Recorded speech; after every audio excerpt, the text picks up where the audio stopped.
Good day, guys. Welcome back to this channel. Now, let's take a quick look at GBP USD for the next day, which is for the 15th. Now, if you are yet to subscribe to the channel, probably you are new to this channel or you've not subscribed.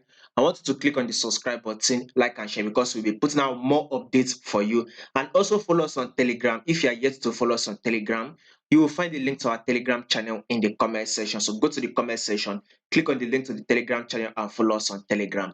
Now let's take a look at GBP USD. We can see at first GBP USD was kind of giving us this bearish move. You can see we've been having this lower lows, lower highs, lower lows. It has been trending down within this trend channel. So if you have been following this channel consistently, you would have seen how we've been trending to the downside.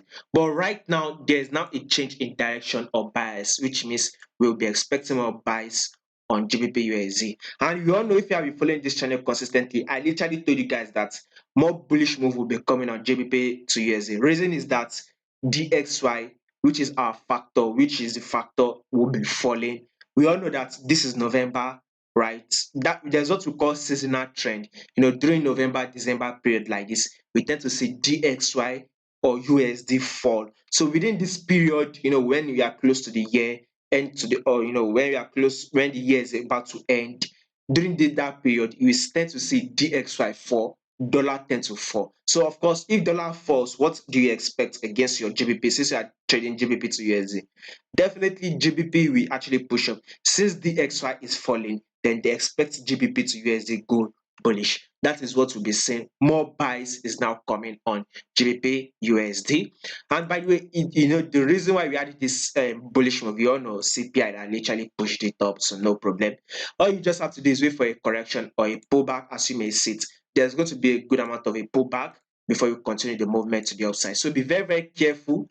Those of you that might want to be jumping in to take your buy, personally, I would say you should be very, very careful because, pullback will start at any time.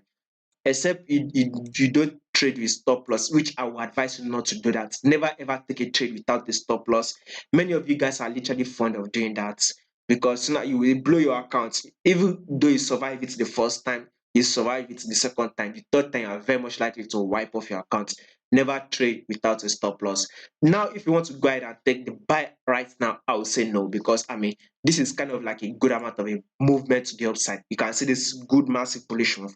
There should be a pullback that will come out, that will play out. If that pullback plays out, then you can now go ahead to take that buy. Because if you go ahead to take the buy here and the pullback plays out, yeah, it's very much likely to hit your stop loss. Except you are one of those people that do not trade without stop loss, which I will advise you not to do that. So a little bit of a pullback and a continual movement to the upside.